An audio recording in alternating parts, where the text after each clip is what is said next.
Hello, my name is Terry Parrish, and this is an introduction to roping. A few things you're going to need are 1, a rope, 2, a rope and glove to protect your hand, and 3, a roping dummy. One of the things you will need is a rope. This one right here, this is it's called the Heat. It's made by Classic. There's many different styles of ropes. There's a head rope, a heel rope, there's ranch ropes, all sorts of different kinds of ropes. But this is a head rope. It's a 4-strand, and ropes are usually broken down into stiffness, whether you want a stiff rope, a soft rope, and it's broken down into strands. They make a 3-strand, a 4-strand, a 5-strand, and yeah, they make all sorts of different colors. But this one right here is a Heat, and it's what I prefer to use when I head. When it comes to the rope, this right here is the tail of the rope. When you go to coil your rope up, you always start at the tail. When you coil, you twist your coils in, and you stack your coils accordingly, so that way your rope is sitting in your left hand. You always coil in your left hand if you're right-handed. This right here is your Hondu. It's the Hondu. This is your loop. When you build your loop, you make it the size that you want it. This right here in between the Hondu and your hand is called your spoke. I like to have my spoke about the length of my arm. That's given to your body, your ratio, accordingly to when you go to swing.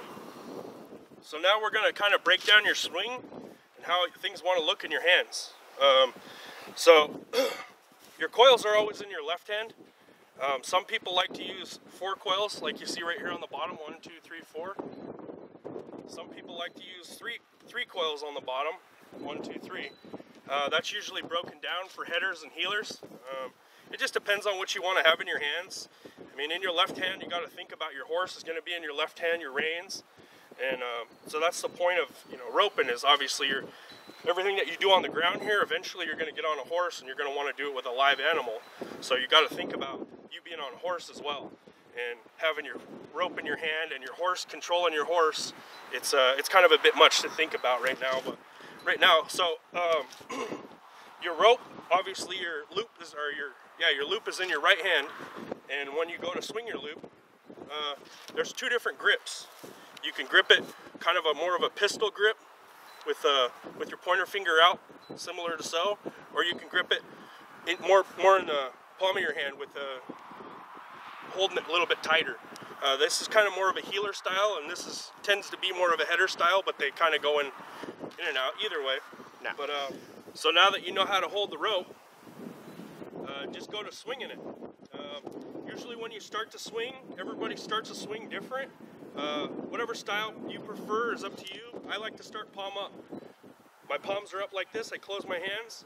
I use the pistol grip when I head, but I palm up, and then I start my swing, and I pick my swing up, and I check my watch. It's like I pick it up, and I put it up, and I check my watch, what time it is. When I get out here, then I come back to here. Everything comes from your ear out to your target and back. It's like you're going to push it out there to your target and check your watch, pull it back. That's your motion, just like this. So when you go to swing, you push it, and you pull it right back to you. Well, now that you got your swing, you're probably going to want to throw it and catch something. So when you go to swing it, you're swinging it, and you're doing your watch thing, and you're looking at your horns. When you're swinging your rope, you're swinging it out, and your swing covers them horns. You're trying to cover the horns every time because that's your target. You're pushing it out and covering them horns. So your intent is eventually to reach out and catch that right horn, catch the left horn. But you're aiming at the base of this left horn right here. Base of this left horn. So you're reaching out, and you're going to reach out, catch the right horn, cover the left horn, pull your slack. Your slack comes back. Everything comes together nice and tight. Always tight when you're roping. You always want everything tight when you pull it back. Just like this. You're covering them horns. When you go to throw, you reach out, catch the left horn, cover the right horn.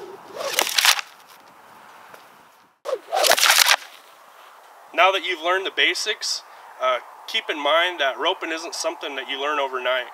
I've been roping since I was 6 years old, and I feel like I learn something new every time I go into the roping arena.